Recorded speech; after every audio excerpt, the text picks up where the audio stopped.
Hey everybody, how's it going? This is Rob Tiller, your host of Down the Rabbit Hole podcast. I've got a guest today that I think you guys are going to love. But first, this episode is brought to you by White Rabbit Intel, where you can hyper target your marketplace and know who's the best fit to reach out to before contacting them, right? So, predictive prospecting, hyper targeting, awesome stuff. Now, today I have Landon Hobbs. Landon Hobbs is one of my favorite people. I've gotten to know him quite recently, I'd say about a month ago. But we really hit it off. He's a very direct and a powerful personality, like me. So if you like me, you're really gonna like him. If you like him, you may or may not like me. I don't know. I don't know how this works. So anyway, Landon is a professional when it comes to top of the funnel lead generation. He's a professional when it comes to ethical sales practices. And he's an expert in all things to humanize salespeople because of how far into the gutter that the sales industry has become. People literally avoid people with the title salespeople, which is deplorable. Now, Landon, please, if you don't mind, if you can introduce yourself, I'd love it. Yeah. No, I appreciate it. I wish all my introductions in life were like this.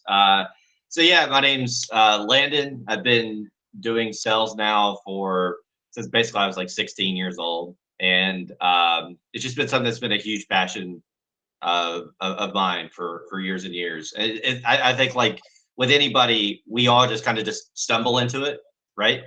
And for me, it was one of these things that was very near and dear because I was awful at everything else that I did.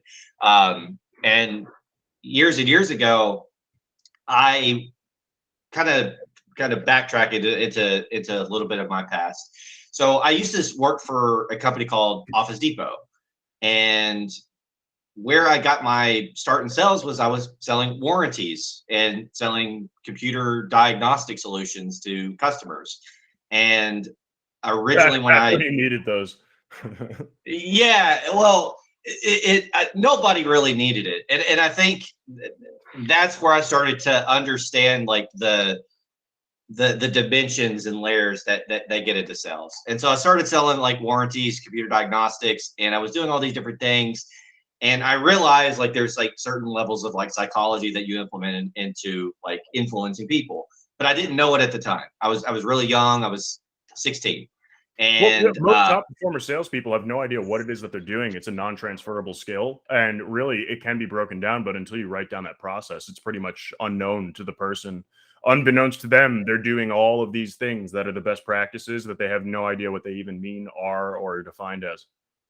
Yeah, it was really kind of just one of these things because I always loved to talk. I was a closet nerd, loved play Magic the Gathering, chess, and so for me everything was, I always considered everything a game, right? So I was very much introverted when I was in my house. When I was with my friends, I only hung out with those close to me. But then when I got into the workforce, a different part of me just kind of just evolved, right? And so I got my start into Office Depot, and eventually worked way up from Office Depot to AT&T, eventually going into software and running my own operations at another stage.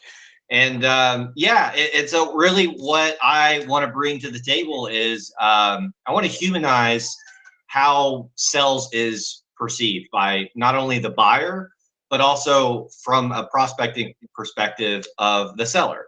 And I think that prospecting in general is one of these things that gets a bad rap because it is so misunderstood. And it's one of these things that I don't know if we'll ever get a clear, concise answer. And what I do know though is that there's a right and a wrong way to prospect, and there's a right and wrong way to pursue and approach sales. And I think when we evaluate and we look at sales from a dimension of trying to be ethical, I think a lot of people feel that being ethical is somehow going to shackle your ability to be able to sell effectively, and that somehow you have to put on a totally different mask in order to be able to communicate and act as a chameleon to be able to talk to customers and prospects. And I just don't think that's true at all. I think you can be 100% authentic and you can still be effective at what you do. I agree 100%. And it's very helpful to have, a data-backed approach to be able to pull that off, because most people don't have the intelligence or the data behind it to be able to do that process without making too many mistakes where you're not getting any sales coming in, you're not talking to any of the right people. But that's often due to the lack of tracking the proper data, being able to build those. I mean, that's why I created my company, is to fix this prospecting issue, to fix this sales issue, to rehumanize sales. So we were really tracking together there. And I like how you say there's a right way and a wrong way to prospect, because that's true. I think there's a lot of right ways, but then there's also a lot of wrong ways. It's not just one or the other, you know. There's tons of gray area, and how you approach people is a huge part of that, because this whole high volume era is disgusting to me.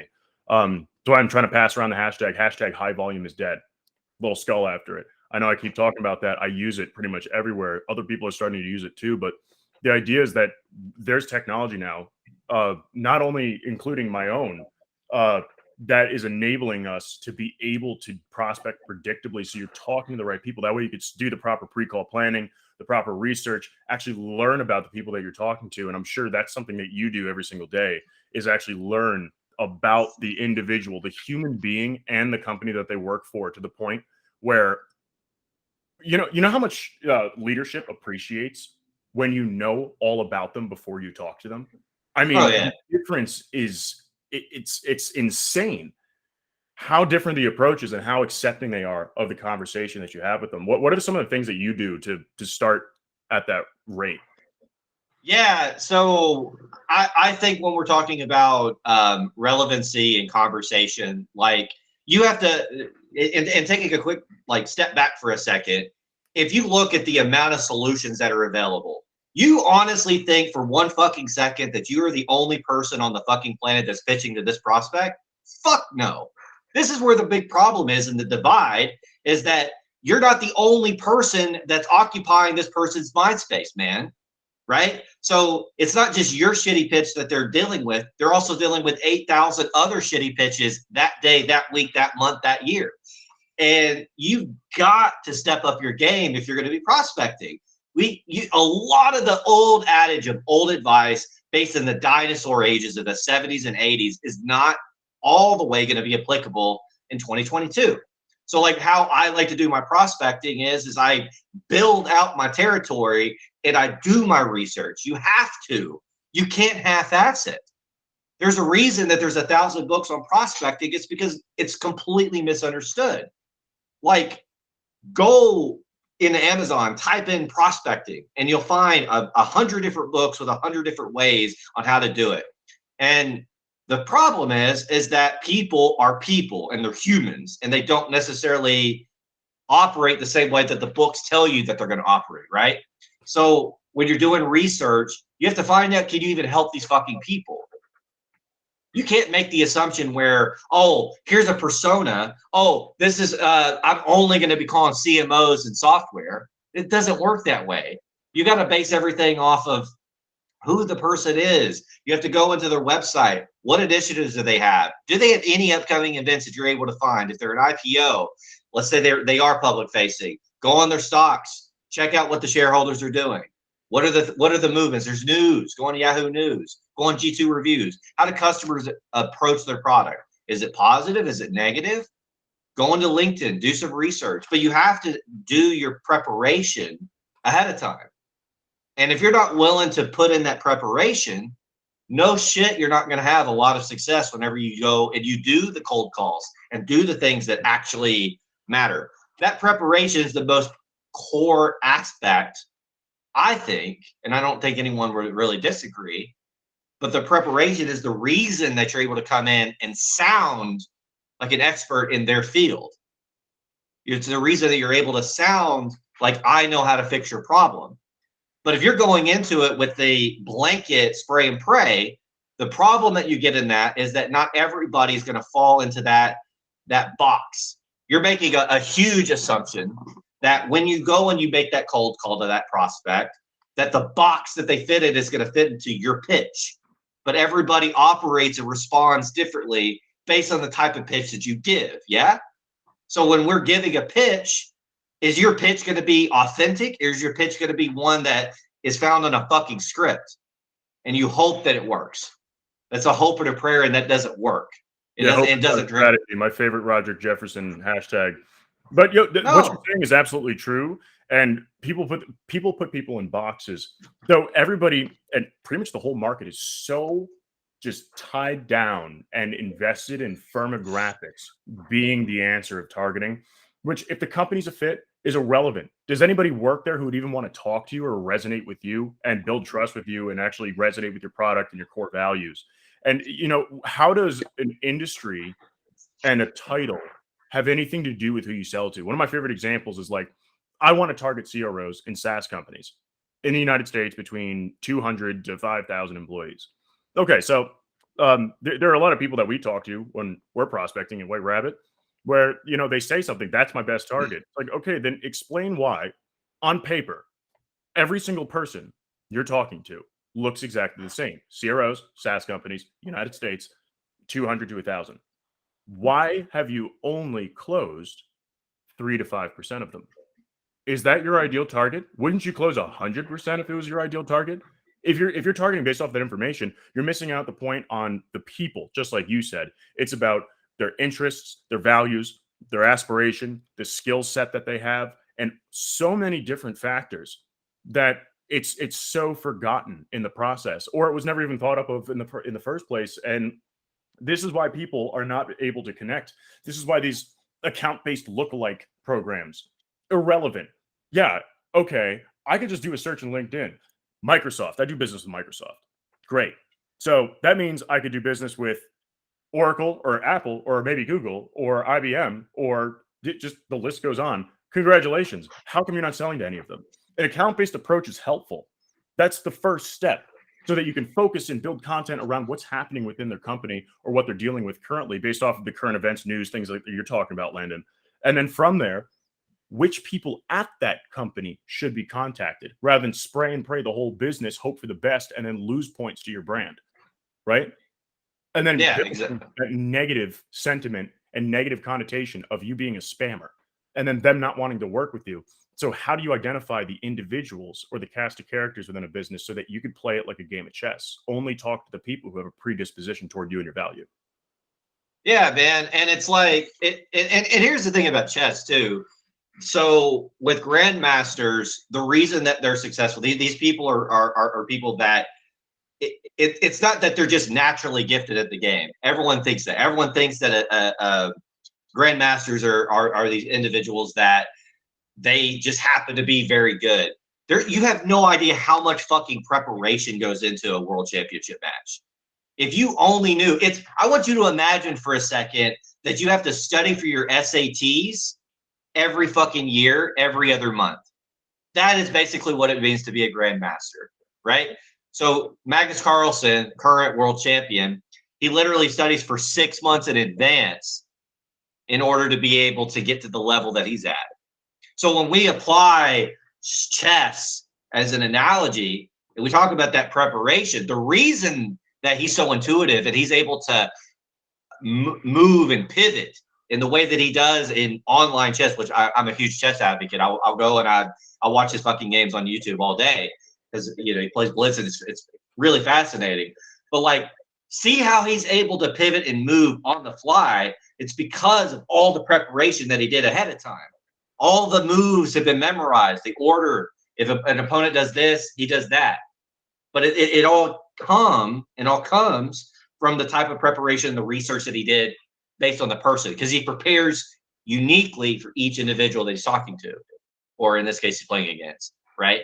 So, yeah, I think that if you're not doing, if you're not investing in the type of technology to enable you to be able to do the research that you need to be able to do, like you can't half-ass it anymore. And I think Tech Powered Sales by Justin Michael is actually a really great book to bring attention to the fact that we need to start using technology to do better research. You can't just have contact data.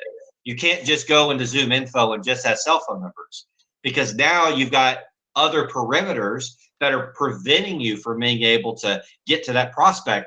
As example A, the external factor of 8,000 other salespeople contacting these people.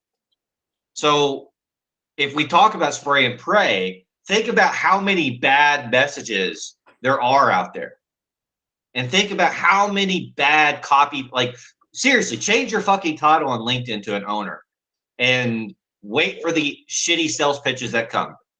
I want you to think about for a second how many copy pasta messages you'll get when you post yourself as being an owner on LinkedIn, whether you are or you aren't, it doesn't matter. You'll get them.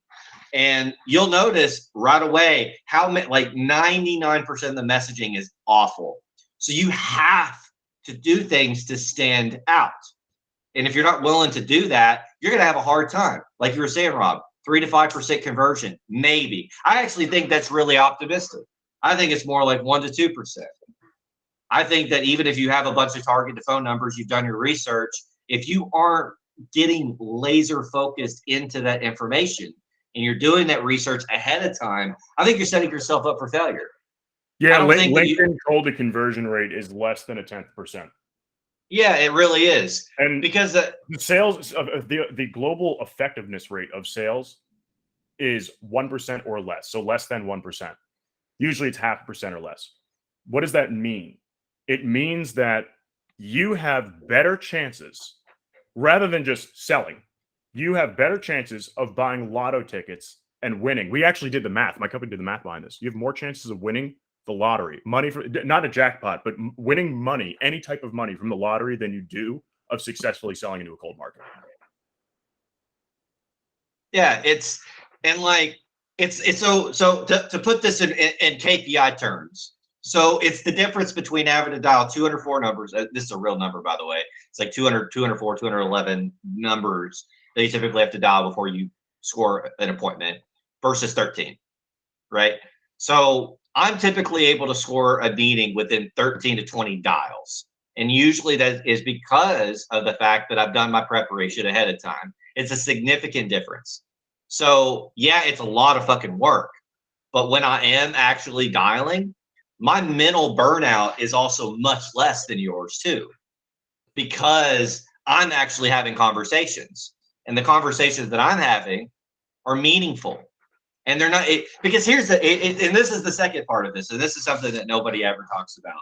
So I want you to imagine for a second, Rob, that you are making a cold call to a prospect. Okay, sure. Prospect agrees to the meeting. Fantastic.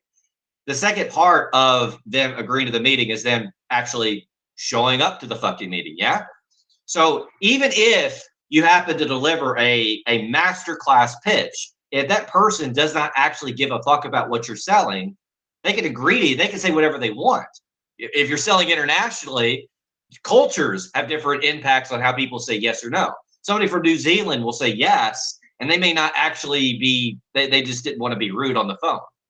So you've got to take these cultural differences into effect too. That's why doing that research ahead of time is so important.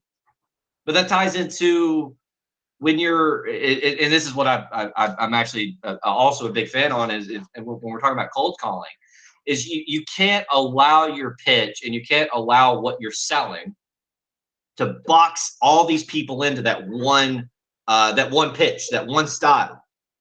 So like, and this is what I talk about when I talk about like humanizing self, and we talk about when you're making cold. You're also trying not to pitch a solution. You're trying to solve a problem and cater to that problem with the solution.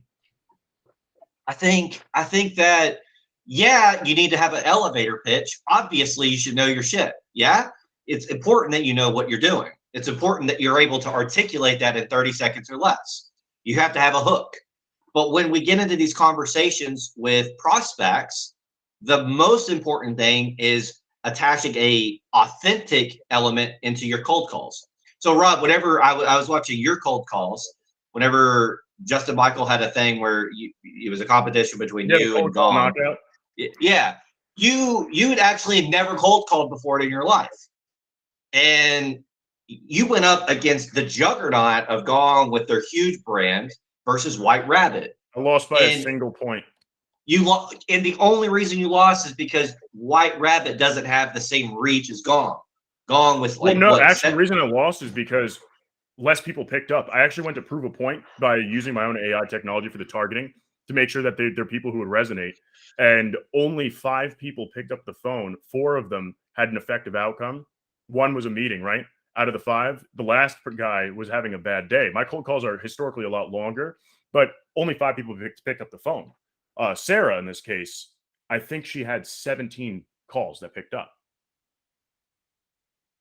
4 out of 5 success rate versus a 6 out of 17 success rate. Think about that. Yeah, so while you can use a script to a degree to be able to have meaningful conversation. I think a script, by the way, is great for foundations, but you can't use that same kind of conversation piece on every single person that you're talking to.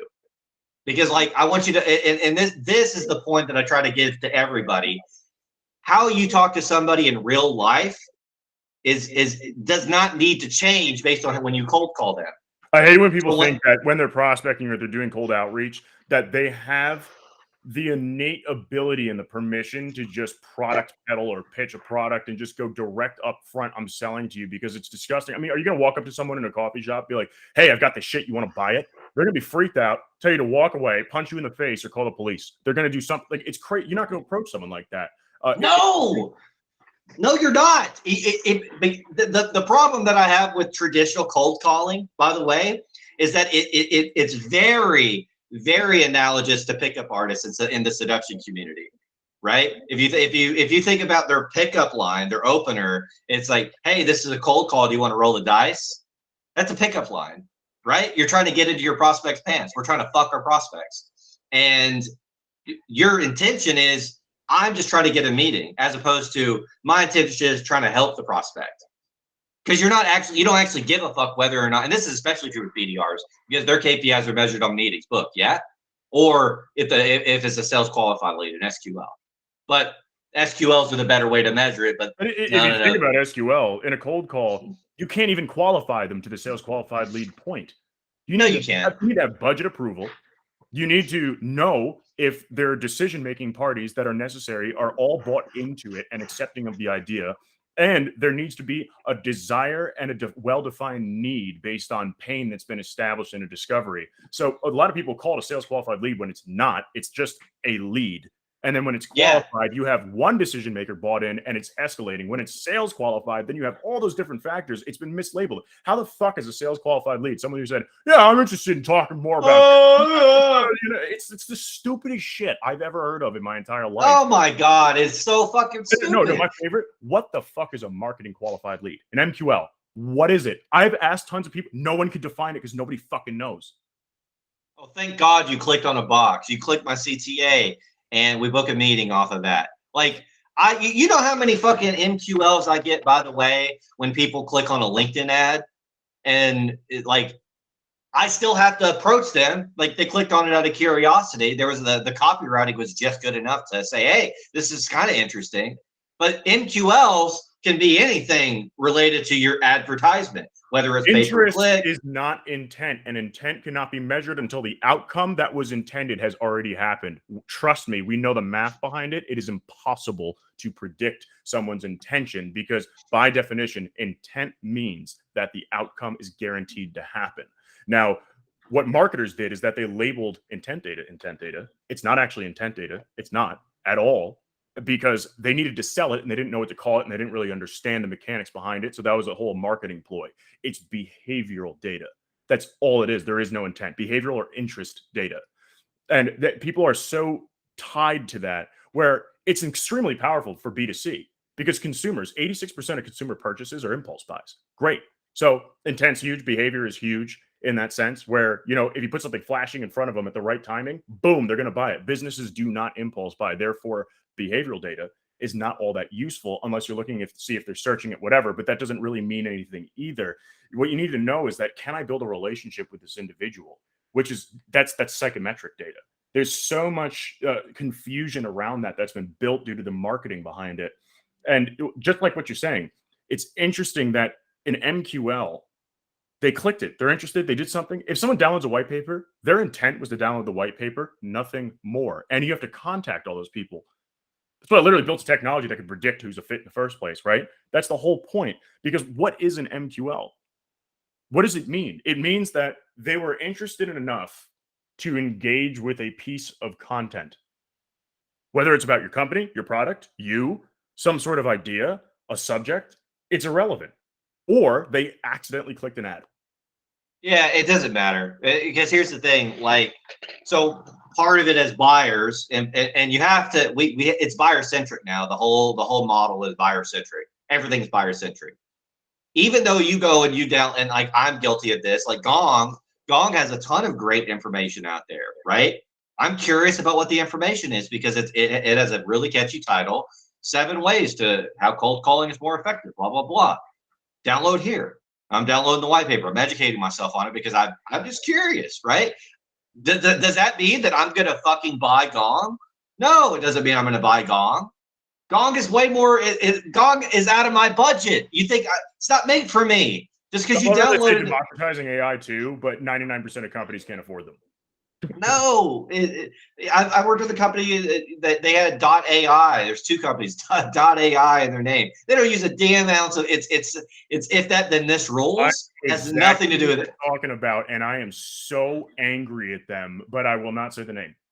I won't say the name either because I don't want to upset anybody. But FYI, just because you have an AI in your name doesn't actually mean your artificial intelligence. Congratulations, you bought a fucking domain. Yeah. yeah. No, that doesn't. It doesn't mean anything. Half the stuff that's labeled AI out there is vaporware anyway. Literally, it's vaporware.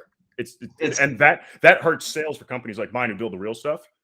People have been burned so many times by the fake shit that's out there, or the reproduced stuff that they buy from Facebook, Amazon, repurpose it, slap a different label on it, and then it doesn't work for what they intended it for. That it just hurts the whole market. And that's why being authentic and honest about things is so important, like we were talking about before, to tie it back. But, and same goes with what you were just saying with Gong. Their research is incredible because the analytics that they have, it's great. I read their content too. Same thing with Salesforce, but I would never buy Salesforce. You couldn't pay me to use Salesforce. But their information, their marketing content is fantastic. Yeah, I think like when you're talking about like AI and you're talking about like your MQLs and doing all these fancy fucking things, it's like it even though they click on what your content, even though they're engaging with their content, there's no way to gauge when that person is actually ready to purchase. It's impossible to know whether or not that buyer is actually in that mode where they're ready to make the decision. So the study is that by the time a buyer has actually reached you for an inbound, 70% of the work's already done. They've already made their decision. And so at that point, then it becomes a timing-based instance. But the problem that sellers have is that a lot of these buyers that they're reaching out, you may only convert 1 to 2% of those buyers that are in that are still in the nurture mode. There's so many times where they try to book these meetings, even though they've interacted with their content, that doesn't mean anything, because it can take months, years for that prospect to finally be able to move to that point where they're ready to buy. And so I think that sellers need to temper their expectations when they get into this, when they especially when you start prospecting, especially for software, because it's very, software's crazy now. Like SaaS is fucking nuts. And your differentiations, what we had 10 years ago, like the gap is very narrow. It's extremely small. And so like there are a few ways to look at it, but like if we look at it from like a product standpoint, and you have a product, it's superior as fuck. You have the best actually product. Not because you think so, but actually. It actually is the best product on the fucking market. And you don't have your product on your website. And people aren't able to interact with your product on your website. And your inferior competitor happens to have more information about their product on their website. Shitload of context and examples that are interactive, videos, things that they can encounter with. They will always win. Product tours, freemium models, trials. So if we're talking about it on a seller's perspective, these things cannot be discounted, because if you don't have that and you're in, the buyer is in an evaluation, they will be.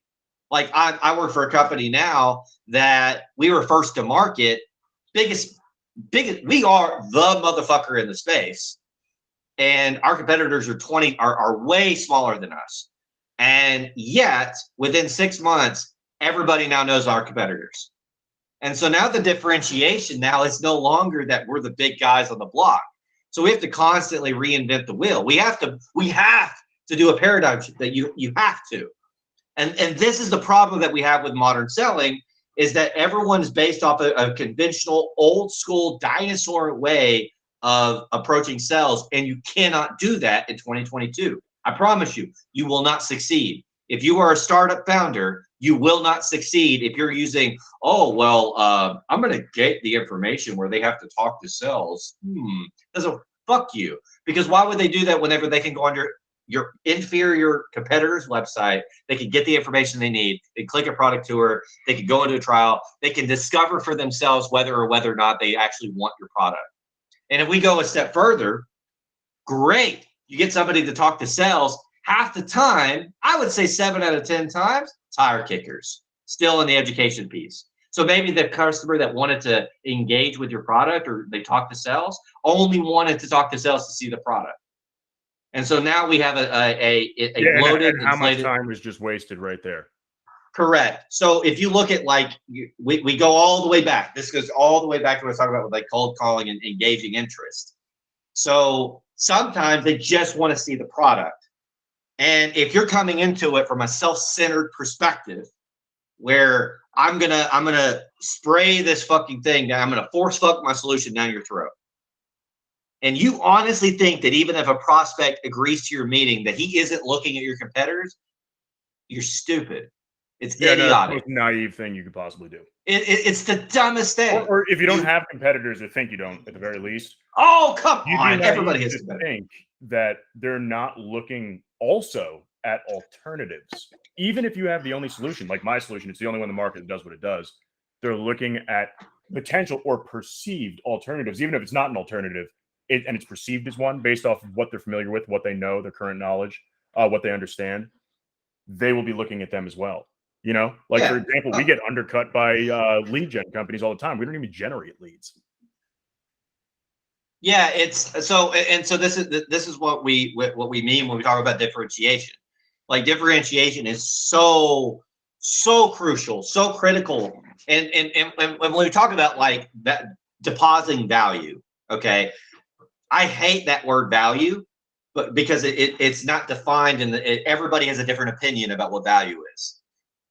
But when we talk about value, it's not just value is perception, literally. It literally is based on the opinion of the person that perceives it. Yeah, value is an opinion. My value on how I value things is different than how Rob values things. Is different than how Billy Bob values things, because our priorities are different. How we grew up, how our perception of sells. So a lot of people have different kinds of opinions based on their past, on how they grew up. So if your family had biases against salespeople growing up, they're going to instill those values on you, and your perception towards salespeople is inherently and innately negative. Maybe you had a bad buying experience, and now you're approaching sales from a paranoid or a skeptic mindset. So I see that all the time. All the time. They don't trust you as far as they could throw you, even if you're being as genuine as possible. And like you said, with the way that you grow up, I've never had a problem with salespeople. I've always liked them. Both of my parents are salespeople. And so, like, for example, go buy a fucking car. What's your gut reaction if you talk to somebody that says, I'm in car sales? Oh, I now distrust you. So my dad works in automotive sales, right? He was a car salesman. And he now does parts and wholesale. He's the manager of that whole, like, division. But I don't trust car salesmen, and he was one, and he taught me not to trust those motherfuckers. No, you don't. And so that's what we're talking about is the stigma. This is what I'm talking about, like humanizing the self, right? Because buyers have different opinions based off of their beliefs, their internal beliefs on how they were raised, what happens. And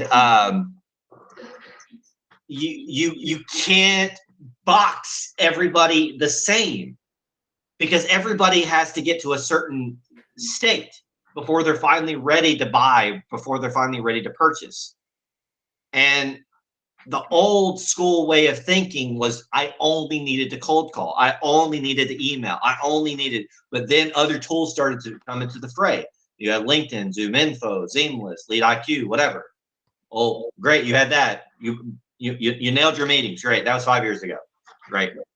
Well, now you've got 1,000 other tools that you can use. You've got Clary for forecasting. You've got Dooley for taking notes. You've got Zoom Info. You have Connect and Sell for parallel dialing. Why do we need parallel dialing? Why is it that nobody's picking up the phone? And why is that technology, why does that exist? That's because different problems are starting to arise because the market is heavily saturated. And so now that buyers are in this position now, they don't need a seller. If you gave a poll of hey, do you actually want to talk to, if you're trying to view the product, you're trying to learn about the product, do you need a person to tell you about the value of the product?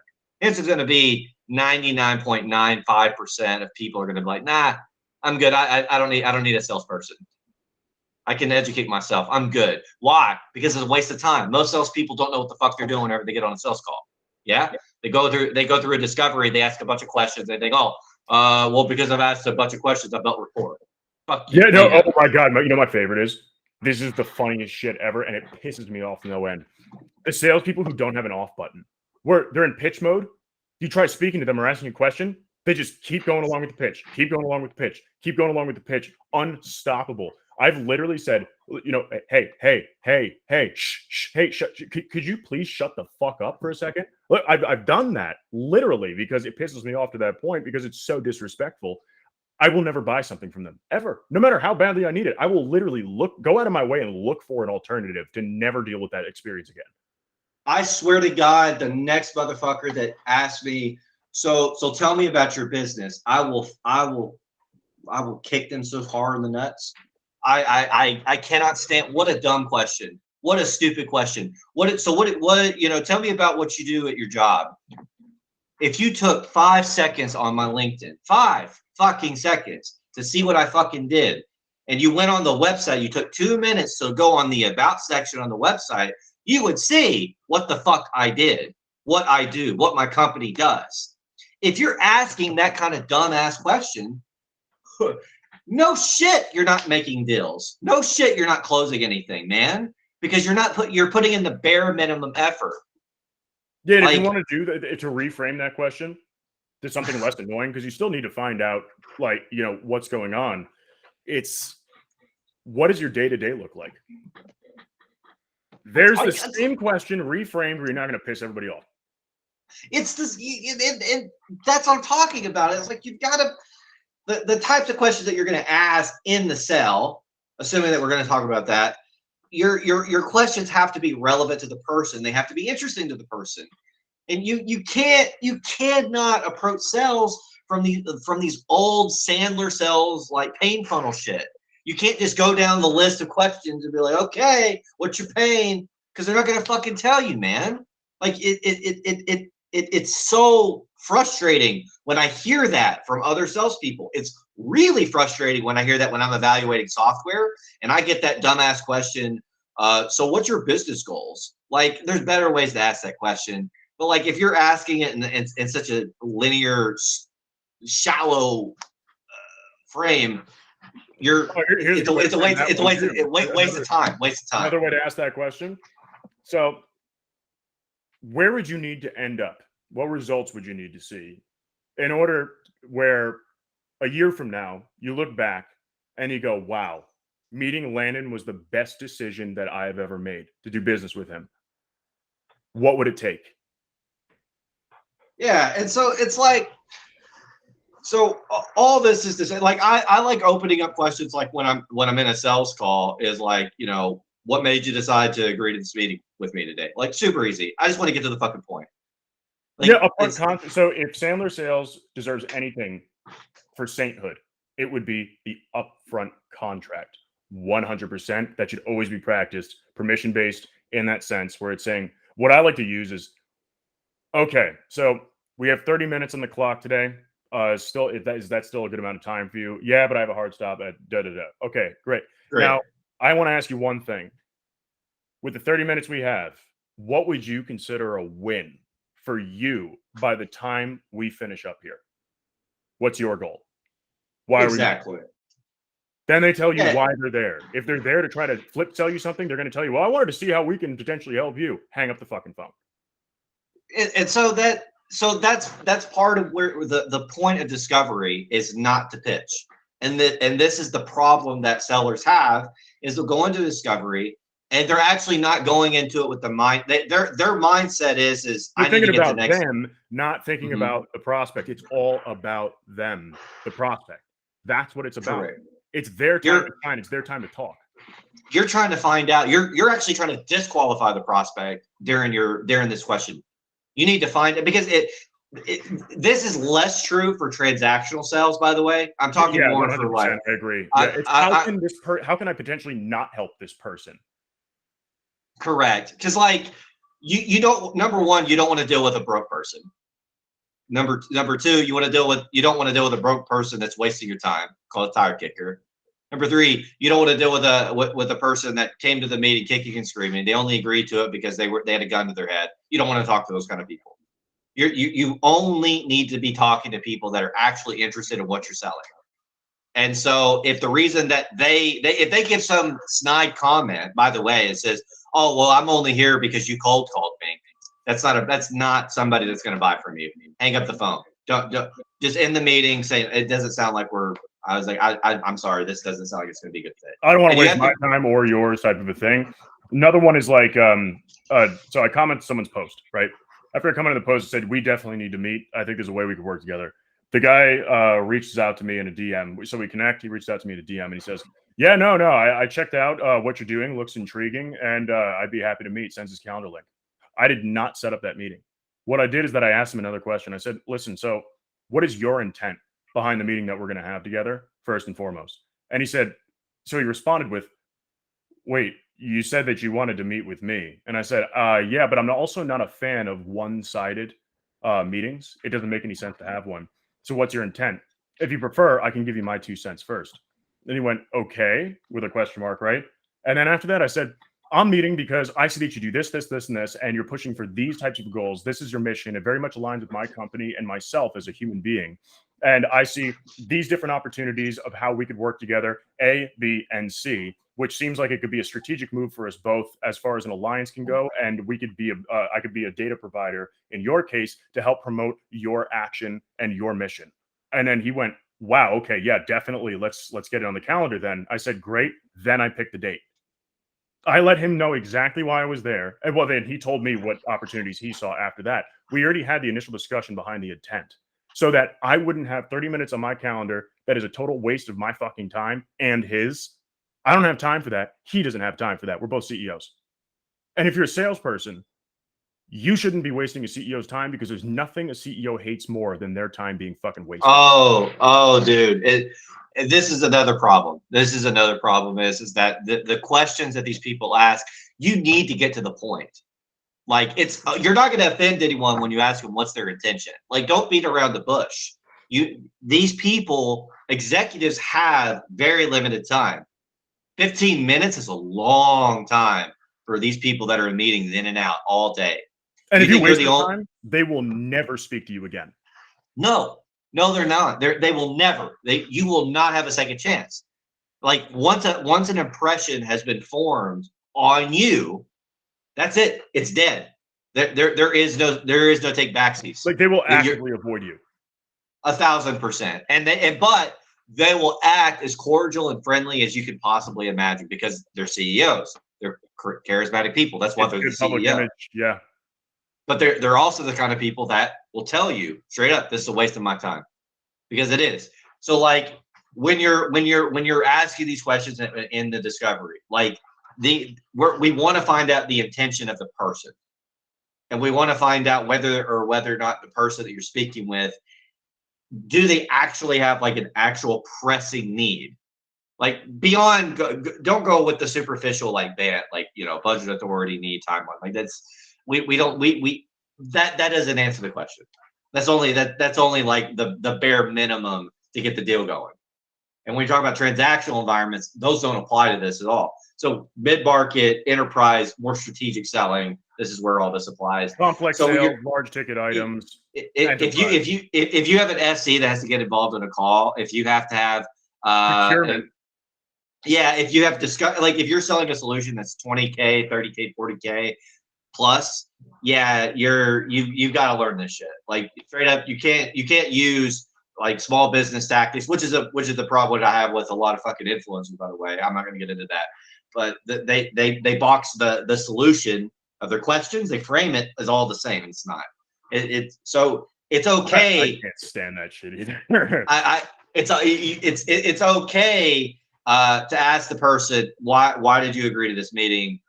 Basically, right? There's better ways to ask it, but why did you agree to this meeting? What are you looking to get out of it?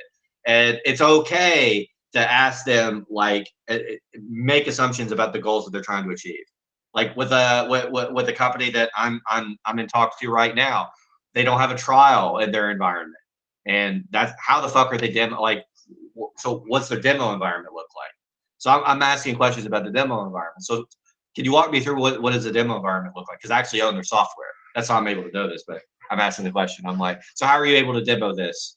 Can you walk me through like what the sales process is? Like after you've had your discovery call, what's the next step? Like, do you guys, how are your prospects staying educated on your product? And for them, a big problem is that because they don't have a trial environment, or they don't have a trial, their demo environment uses live data. They're exposed to personal information. They've got reps are stepping on each other's toes. They have AI that selects certain actions or workflows, and because they're bouncing on each other, it's a fucked up mess. And so their demo environment is very hit or miss. And so when you're asking questions, your questions need to ask questions on the question, and you're just trying to figure out more. You discoveries are about understanding. It's not about an opportunity to pitch. Your actual pitch is 5 to 7 minutes, by the way. If you're pitching more than 7 minutes and you're doing 13 minutes, you're way too long. You're not having a conversation. If you go on Chorus or Gong and you see that the different time of talking is 70 to 30, that you're too self-centered. You need to shut the fuck up. You need to start listening more. And you need to pause. Actually, there's an outlier to that where, and this is through Gong's data as well, and a lot of different research, where in a position like mine, with the technology that we have, it is so unique where it's the only option in the market that 60-40 salesperson to prospect is ideal, because there's so much education, and with the way that needs to be demos, this is how it applies to your process. This is how it applies to your business. This is where it's used, because there is no inherent understanding behind it. So it's actually more effective to have 60-40 salesperson. Otherwise, if it's something that's more commoditized, like a lead gen database, like ZoomInfo, or if it's just like an MSP service or something like that, right? Then it's 30-70 salesperson to prospect. They need to be doing the talking and sell themselves on it. But if it's an unknown territory, that's when it flip-flops. But that's a very rare case.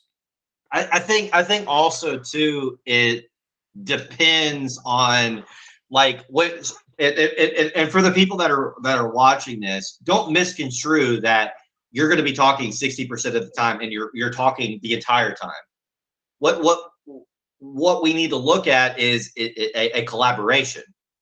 So there needs to be a collaboration where I'm gonna present an idea to you, I'm gonna present something, and I'm gonna ask feedback. That's it. That's all you got to do. Let me present an idea. What do you think about that? Does that resonate with you? Right. So it's a collaboration. Your discovery is about finding that middle ground on the collaborative approach. You want to start your relationship with your prospect in a collaboration, meaning I see a need for this. Let's move to the next step, because the next step then is organic. But if you're not starting off in a collaboration and they aren't interested in your product, then you don't need to move them to the next step. Like a lot of salespeople get this part fucked up, where they immediately try pushing for next steps. So you immediately go into case building. Yeah, one-sided And they're, sales process, and the person feels rushed. The last thing you want to do is make them feel rushed because they're dead in the water. yeah, so like they're like, oh yeah, so next step is to go ahead and put you in a trial. And the hope is, and we have competitors that do this, by the way, is that they'll force fuck this trial where they'll extend it for like 3-6 months. Funny enough, the customer I'm talking to now are talking to me because they were in a trial with a competitor for 6 months. And that it was a hope and a prayer that because they're using their product, they're going to find so much value out of it, and it doesn't work like that. What's funny with that too, I mean, people have forced trials on me. I would say about 9 out of 10 times, I don't even log into it once. No, if I do, it's 15 If minutes. someone forces a trial on me, I don't know anything about them. I feel like I was rushed, everything like that. It's a waste of my time to even create an account. Won't do it. Yeah. That's people don't realize. A trial is not this thing that you can dangle that's irresistible. Literally, they have to ask for it or want it, well defined and vocalized.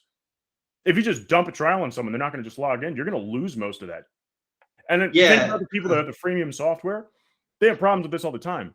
Less than 3% of people who create an account with a freemium software actually buy the paid version. It's not an effective business model. It works, but it's actually not effective. And the amount of money you need to dump into it to have it work is unbelievable, because you're talking a 97% failure rate. And you're paying for all those accounts to exist and everything that they're doing, all the activities on those accounts, the server, all of it. You're paying for them to be using it for free. Where if you have that type of money and you're backed by millions of dollars from a VC, fantastic. It's a good way, especially if it's emerging tech. But if you have a modest budget, like most startups or most SaaS companies do that are newer, that is not an option. So you need to really be careful with when you're doing that. And they have to have said and given the intent, yes, if I'm successful with this trial, I will buy it. Those words need to come out of their mouth. Not exact, but those words need to come out of their mouth, where there needs to be something of what's in it for me, for you as the seller, to protect yourself and to ensure that they have the best intention. Right. It's because what you don't want to do is you don't want to go through this process where somebody is actually not really ready to buy, but they're going to they're okay going through to the next step. They're okay going to case building, and you go into the trial, and then you go and you want to do the customized demo. So you do the customized demo just for them, and your SC spend 2 weeks doing that, and they go through the POC process, but they weren't really ready. It sounded kind of interesting. We're not really quite there yet, though, and you're hoping at the end of it, once they see it, that somehow magically it's going to click with them. It doesn't. And what ends up happening is you'll spend weeks or months forecasting this deal that really had no way of, it was never going to close to begin with. And it was because you were too chicken shit to disqualify them at the very beginning and not ask them the questions that you give a shit about. That's the point of the discovery process. It's not to pitch. It's not your that's not where to do it. You need to gauge interest. We need to find out like how urgent this problem is. And if you're a rule too, this is what I tell people: do not pitch unless you have been asked to pitch. Specifically asked to do so is the only time it's appropriate. Exactly. Like with what we do, I'll ask someone, I was like, do you think it would be helpful to show you a few examples of what we do? Because I sell on the outcome as opposed to the actual software, and I sell on the outcome of a future state, which is why between you and a shitty salesperson. I think that when you're selling on outcome, as opposed to just talking about the software, because when you go into the software, you actually don't want to show every feature that you have in your software, because then it's like then they see it, they're overwhelmed straight up, even if it's easy software. You have to be very paranoid and skeptical when you go into these deals. And I think that if you're okay, and you have to have the courage and the backbone to say, you know, honestly, I actually don't think this is going to be a good fit. That's okay. That means that you're looking out for yourself. You're saving your time. You're saving you frustration, and you're doing a huge service to a customer. You're also doing a reversal method too, where if the prospect really does want it and they're just being difficult, it actually flips where they start trying to sell you on why they would be a fit and a good client. Because they're like, hey, wait, what do you mean? You're disqualifying me? No, I am a good fit. I'd be a great client because of X, Y, and Z, and I can use it for this. It flips the script on them. That can happen, not guaranteed by any means. But that's kind of the point, is that a sale is a mutual agreement. Everything is just an agreement, and you're coming to terms. Any conversation, whether it's sales or otherwise, it's all just a bunch of mutual agreements. A traffic light is a mutual agreement that is publicly acceptable, because when the light turns red, everybody stops. They don't have to. No one has to do that. Sure, it's breaking the law because it's dangerous, but it is an agreement that everybody's just sitting there waiting. And then when it turns green, they just go. Everybody is agreeing collectively that a red light means that I need to stop. And it's the same thing with selling. It's all just a bunch of mutual agreements. And I guess, like, Landon, to move to the next section here, is that what would be the takeaway based on our conversation today? I mean, what is the ultimatum that you want to give? Don't have a hidden agenda when you go into a call. You need to make your intentions clear, and you need to be authentic whenever you're dealing with people. And that means having a backbone that it's okay to walk away. You have to have the backbone and the courage that I need to be able to leave whenever I want to, because that gives you the emotional control in your relationship with this person. When you have the power that you know you can walk away because you know that your solution is not for them, you're going to save yourself a ton of time. What you don't want is you don't want to get into this situation where you force fuck a solution down someone's throat. They weren't in the market. They didn't care about it. It's not for them. That's okay. You don't need. That's why you have a pipeline. You have a fucking pipeline because you're factoring in the people that aren't always going to be a great fit. Only 3 to 5% of people are actually going to be great fits, and less than 1 to 2% of them are actually going to move the needle. And you have to be okay with that, and that's okay. So don't try to sell to every single person. It's not worth your time. It's all based on micro agreements and collaboration. That's where we want to be at. I could not agree more. And everybody listening, so if you're having difficulty and you're constantly chasing people, you have stale pipeline, the pipeline gets super full, nothing's moving, everything like that. Our sponsor, White Rabbit Intel, is able to literally sweep the CRM, clean out the pipeline, tell you where you stand with the people who should be qualified or disqualified, to understand who is actually a fit, to clean that whole process up and give you a continuous understanding and intelligence behind that type of a process to prevent anything like that and to identify the people who are a fit. Thank you so much, Landon. I appreciate that. Now, what is the best place for people to find you, contact you, or get in touch with your business? Because honestly, what this guy does for a living, the company he's working for right now, is really awesome stuff. And it's something that my company is actually considering.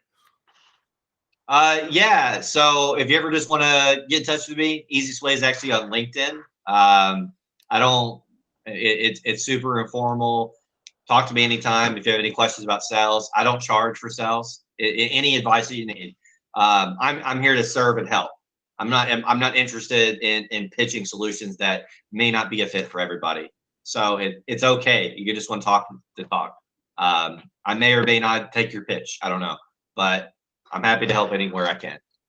Yeah, no, that's awesome. That's great. And I hope people do get in touch with you. Thank you, everybody, for listening. If you follow this, please share with your friends, family, colleagues. I know a lot of people get value out of this podcast. That's not to say it selfishly. I mean, people literally call me or contact me saying this was one of the most life-changing podcasts that I've listened to. So appreciate everybody's support. Use hashtag DTRH podcast. And when this posts or any of the podcast posts, if you tag either me or Landon, we will always help share your content. We will comment, and we will make sure that it gets more views, more engagement, all that fun stuff to help you out with your networking. And thank you, everybody, again. This is brought to you by White Rabbit Intel, www.whiterabbitintel.com.